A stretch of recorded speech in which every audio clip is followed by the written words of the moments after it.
Magandang oras mga kababayan, mga kakulimboy. Happy New Year sa lahat. Sana ay nasa magandang kalagayan ng lahat. Alright, so magumpisa tayo sa ating unang vlog sa unang araw ng 2026. Ito pa rin ay tungkol sa China. Merong pahayag ngayon ang presidente ng China, walang iba kundi itong mukhang panda at teddy bear, Xi Jinping. Nagpahayag siya na walang makakapigil daw sa kaniyang pag-angkin sa Taiwan. Tinatawag niya na reunification ito. Ano bang dapat i-reunify diyan? Nagkaroon na nga ng revolusyon noon, di ba? Taiwan versus China at nanalo ang Taiwan. Kaya nagkaroon ng pansariling bansa ang Taiwan. Ang mga tao sa Taiwan ay ayaw na sa China. Kaya nga nagrebelde sila noon eh. Kaya nga nagka-revolusyon noon. Ngayon, itong sa pilitang pag-agaw ni Xi Jinping ay labag yan sa konstitusyon ng bansang Taiwan. Dahil nga, meron ng independence ang Taiwan eh. Ayaw lang kilalanin ng China. Kaya nitong araw lang na to, nagpahayag si Xi Jinping, ang presidente ng China, ng sabi niya na walang makakapigil kahit Amerika at Japan. Kaya meron tayong video dito, courtesy ng Firepost with renowned anchor, walang iba kundi si Shalky Parma. Atin na panoorin ito. Xi Jinping is already setting the tone for the new year. He's delivered his annual New Year address today. The Chinese president delivered some clear messages on a range of issues, starting with Taiwan, of course. Xi Jinping said reunification with Taiwan is unstoppable. This comes after China conducted major drills around the island this week. It was their biggest ever military exercise near the island of Taiwan. They encircled Taiwan and they made some strong statements.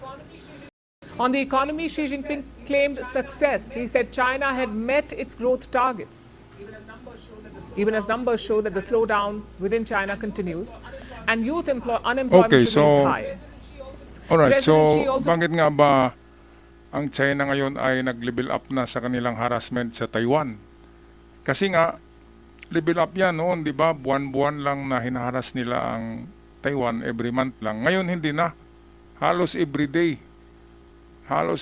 of the week ay hinaharas nila ang karagatan ng Taiwan. Kaya bakit nila ito ginagawa? Dahil nga malapit na rin ang termino ni Xi Jinping magtapos at ayaw niya na matapos yung kanyang termino na hindi siya hirangin na isang bayani. Kaya para maging bayani siya sa Communist China ay kailangan atakihin niya ang China at agawin ito. Ngayon ang pinaka-deadline ng pag-atake niyan ay kung hindi maganap ngayong 26 ay 2027 ayon sa nag-leak na documents. Ayon sa US military ay 2027 talaga ang balak nilang atakihin ang Taiwan. Ngayon pwedeng magbago yan dahil ang Japan ay nag-armas na. Hindi basta-basta matake ng China ang Taiwan kasi nandyan ang Japan. Ayaw ng Japan na makapwesto ang China sa Taiwan kasi ang Taiwan napakalapit na niyan sa Senkaku Islands na inaagaw ng China. At kapag maagaw ng China ang Senkaku Islands, ay maagaw na rin nila ang mainland Japan. Kaya ang panatili ng China sa Taiwan, kung maagaw man ng Taiwan, ay isang hamon at isang napakadelikadong sitwasyon sa Japan. Ang existence ng Japan ay delikado na. Kaya ayaw ng Japan habang hindi pa gaanong delikado ang sitwasyon, ay nagprepara na ang Japan para diyan. Ayaw talaga ng Japan na makapwesto ang China sa Taiwan. Siyempre naman, mortal na magkalaban yan eh. Di ba meron silang military parade noong November ba yun? Commemorate daw ang China ng panalo nila sa battle with Japan. Kailan ba nanalo ang China sa giyera sa Japan. Kahit sa Japan Sino War, wala eh. Talo sila eh. Sa Manchurian War, talo pa rin sila. Yung World War II, na sinabi nilang nanalo daw sila sa World War II, paanong manalo? Nanalo sila kasi nag-liberate ang Amerika. Liberation time ng Amerika sa kanyang mga kaalyado sa Pilipinas, sa China at ilang ibang pang bansa, binomba ng Amerika ang Persang Hapon sa China, kaya sumurinder ito. At saan sumurinder? Of course, sa mga sundalong Chinese. Kaya nasabi nila sa kanilang propaganda na nanalo daw sila sa World War II na gera kontra Japan. Kasinungalingan na naman yan, mga kababayan. Talagang akala ko noon mga Indiano ang mga sinungaling na tao eh, di ba? Kasi ang Indiano kapag oo, ay ganun sila. Oo. Tapos kapag hindi, ganyan sila, hindi. Kaya sinungaling ang Indiano, pero hindi pala. Ang pinakasinungaling ng mga tao ngayon ay ito. Mga mukhang panda. Walang iba tong mga tsikwa na ito. Grabe. Grabing propaganda. Kailan ba sila nanalo sa Japan? Sa Nanjing Massacre. 'Di ba? Nanjing Massacre, i-search niyo sa Google. Ay nilipol nga ang buong Nanjing ng Japan eh.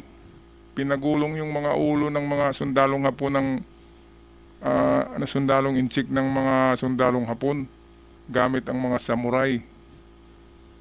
Nanjing Massacre nga eh. I-search nyo sa Google mga ka-Golden Boy. Nanjing Massacre. Kaya nga minasakir sila ng Hapon eh. Tapos mag-claim pa sila na nanalo sila. Yan ang ayaw nilang malaman ang katotohanan eh. Binabago nilang history. Katulad sa WPS, binabago nilang history. Kahit na may mapa na tayo sa panahon pa ng Kastila, ay patuloy pa rin sila sa kanilang historical claim na sa lolo daw nila ang Pilipinas. Mga tarantula talaga. Okay, patuloy tayo sa balita ni Palki Sharma. Took a subtle dig at Japan and highlighted a controversial dam project on the Brahmaputra River. That's something that India remains opposed Okay, to. so Our next report has more. 2025 was a year of challenges for Xi Jinping. China's economic engine struggled to fire. A trade war with the United States tested Beijing's resolve. And fresh flashpoints emerged across the region. All of this formed the backdrop for okay, Xi so Jinping's ito na nga sa New New Year Year's address ni address. Xi Jinping, parang suna yan ng Pangulong Marcos. Parang suna. Kay Xi Jinping naman ay New Year's address. Lahat ng sinasabi niya ay positive eh. Hindi niya binanggit na bagsak ang ekonomiya nila at hindi niya binanggit na wala na silang pag-asa sa claim sa WPS sa Taiwan. Palaging positive kasi ang projection nitong Xi Jinping para hindi siya ma-purge ng communist elders. Yung mga elders kasi yung mga nauuna sa kanya na mga communist officers, yun ang mag-purge sa kanya. Purge, parang magparusa. Yan ang dahilan kung bakit positive na positive palagi si Xi Jinping. At yung military exercises naman, kung naalala nyo ang Russia, yun din ang sabi ng Russia na meron kaming military exercises sa Ukraine. Kaya hindi nakahanda ang Ukraine kasi akala nila na exercises nga lang yun. Pero tinutuo. Ngayon, ganyan din ang gagawin ng China sa Taiwan. Kunwari, di ba, linggo-linggo na sila diyan na naghaharas, nag-military drill sa Taiwan Strait. Ngayon, isang military drill nila na kung makita nila na hindi sila sinasalubong ng Taiwan, ng armed forces ng Taiwan at ng Japan, sa isang pagkakataon na ganyan na hindi umaksyon kaagad, hindi nag-scramble. Scramble ang tawag nila kapag kaagad, sinalubong mo. Kapag ganun, ay yan na yung time na tutuhanin na ng China ang pag-atake sa Taiwan. Kapag sabihin ng Taiwan na military drills lang yan, pabayaan nyo na yan. Kapag ganyan ang mangyayari, yan na yung gagawin ng China. Tutuhanin na nila ang kanilang pag-atake. Okay, patuloy tayo sa video courtesy ng Firepost. As always, the Chinese president 大家好， bad news. As always, the Chinese president avoided bad news. Ayan. There were no admissions, no acknowledgement of setbacks. 在新年 Instead, a familiar tone. 我在北京，中华文化 Xi's 2026 New Year message was, once again, a confidence pitch. 好生活。 He talked up the economy. 我到西藏、新疆出席 The Chinese president said China had met its targets. There was no mention of the slowdown or the domestic discontent it triggered. 创新创造 On Taiwan, President Xi did not hold back. He said, reunification is unstoppable. 安全感。 We Chinese on both sides of the Taiwan Strait share a bond of blood and Okay, kinship. so tama na The yung reunification of our reunification na yan. motherland, a trend of the times, Parang is WPS din yan, na sabi nila ay sa kanilang ninuno daw ang Pilipinas. Mga hinayupak na mga inchik. Itong nangyayari ngayon, kahit tingnan natin ay hindi lang pala Pilipinas ang inaano ng China, inaangkin. Ngayon daw ay nagpatayo ng napakalaking dam sa teritoryo ng India, sa likod ng China yan na parte. Merong portion doon na boundary ng India, pinasok na naman nila. Di ba nakuha na nila yung Bhutan, yung monasterya ng mga munghe sa India, kinuha ng China. Ngayon ay meron na namang ibang teritoryo na pinasok ng China sa India, na gumawa sila ng dam, ay baka bigla na lang India na ang kalaban nila eh. Baka bigla na lang China versus India na, hindi na Japan. Kasi ang India medyo hindi ganun ka superpower pagdating sa military.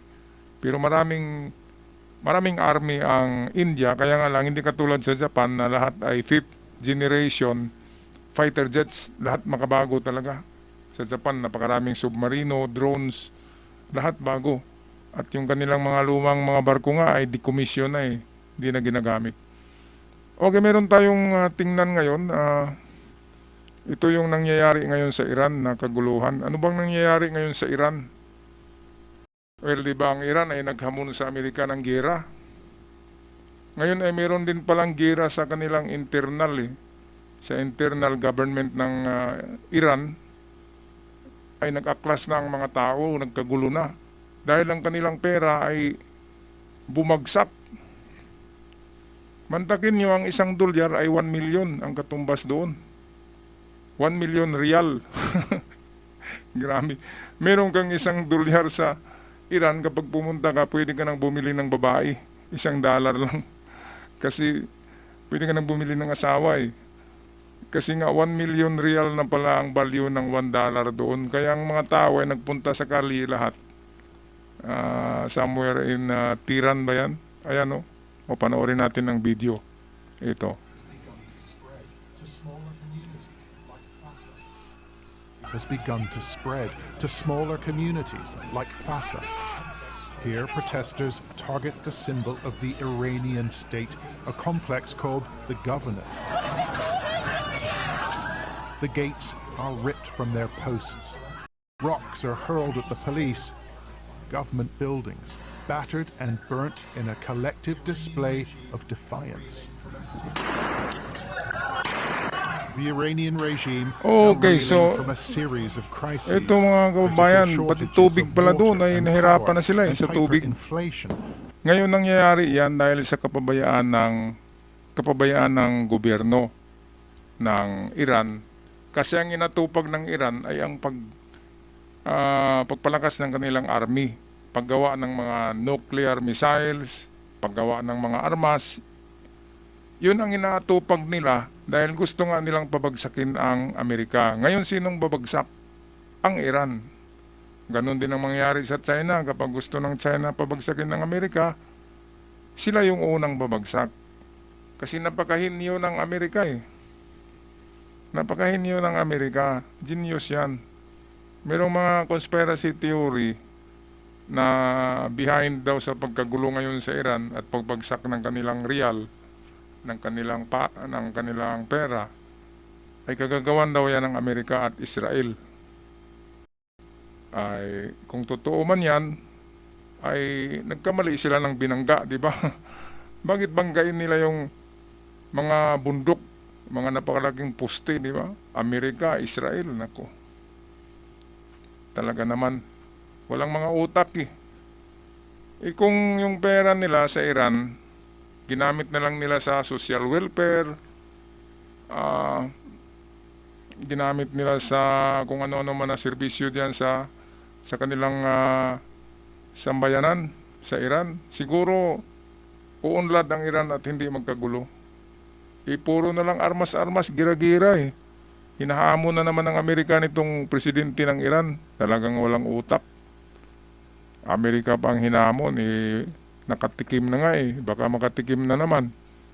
Okay, balik tayo. Ito si Palki Sharma para sa ulat. Cuba's latest satellite launch from Russia. Today it's about a growing unrest. Protests about its latest satellite launch from Russia. Today it's about a Tehran growing pala. unrest. Protests have broken out in parts of Tehran. Shopkeepers and traders have taken to the streets. They're angry because Iran's currency has collapsed and food prices have soared. Iran's currency is called the rial.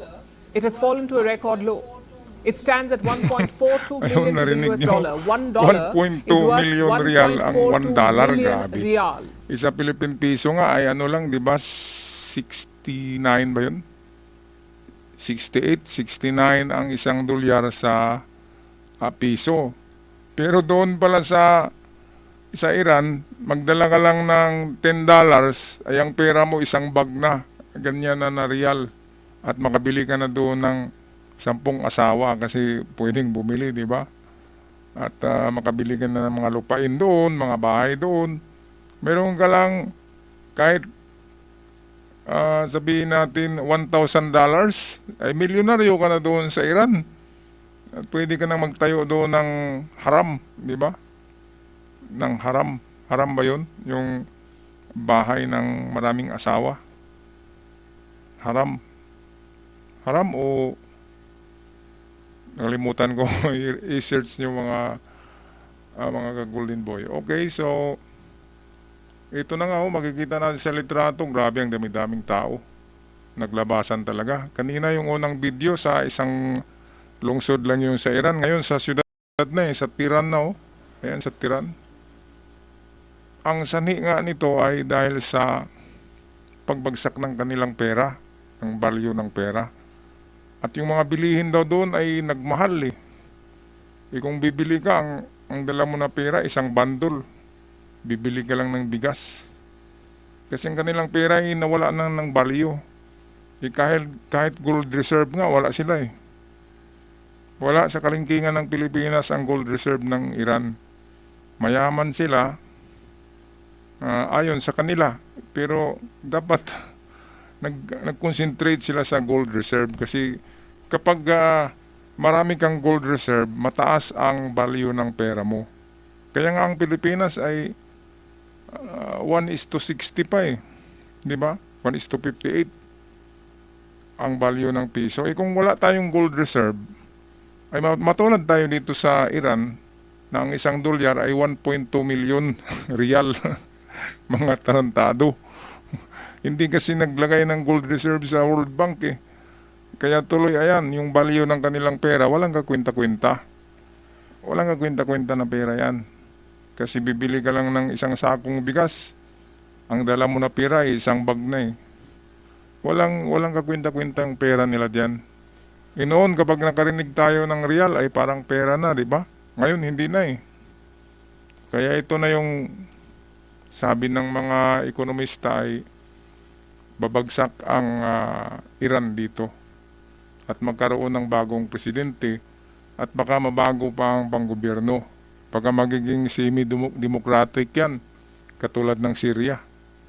Okay, so tapusin na natin ang video courtesy ni Palki Sharma. This has pushed up prices across the board. Basic goods have become unaffordable. This has pushed up prices across the board. Basic goods have become unaffordable. The government says it is listening, but the pressure is deeper than one crisis. Years of sanctions and restricted trade have left the economy fragile, and now that pressure is boiling over. Our next report has more. 2025 has been a year of strain for Iran. From regional conflict and rising tensions with Israel and the U.S. to water shortages and power cuts, pressure has come from every direction for the country. Now that pressure is spilling onto the streets. Grabe yung dami. This week, protests have erupted in parts of Tehran. Shopkeepers and traders have taken to the roads. They are frustrated and angry, not only over Okay, so, politics, but over ayan. survival. Talagang At the center of it all napupuno ng mga is tao, Iran's siyempre. collapsing Ang currency. mahal-mahal na ng bilihin kasi bumaba yung value ng pera. Yun yung grabe. Sa buong mundo siguro, Iran lang ang merong napakababang value ng pera kasi sa $1 ay 1.2 million real. Ibig sabihin yan, ay $1 lang ang ibili mo doon, ay makabili ka na ng napakaraming bigas, di ba? $1 lang. Grabe. Anong nangyari sa Iran? Dahil yan sa yung presidente nila ay palaging gera yung iniisip. Yung pera ng Iran ay napunta sa mga armas. Sila yung nagpupunto sa Hamas, di ba? Grabe. Grabe na talaga ngayon ang mundo. Kahit saan kalilingon, gera eh. Kahit sa atin sa Pilipinas, malapit na. Di ba? Nandiyan ang inchik palagi. Okay mga kababayan, mga ka-Golden Boy, pag-comment na lang sa ating comment section down below. At sana sa February o Marso ay maibalik na ang monetization ng channel na ito. Dahil 3 buwan na akong walang walang ni kahit isang 5 duling, wala eh. Walang monetization tayo, kaya I need your help mga ka-Golden Boy. Palagi lang kayo dyan nakatutok sa ating mga uploads, sa ating mga reactions. Someday ay may balik din siguro, at kung hindi ay doon na tayo magkita-kit sa isa kong channel, di ba? Yung sinabi ko sa inyo na The Good News Daily TV at The Art Lover Millennials. Hanggang sa muli, ako'y magpaalam na. Love and peace, not war.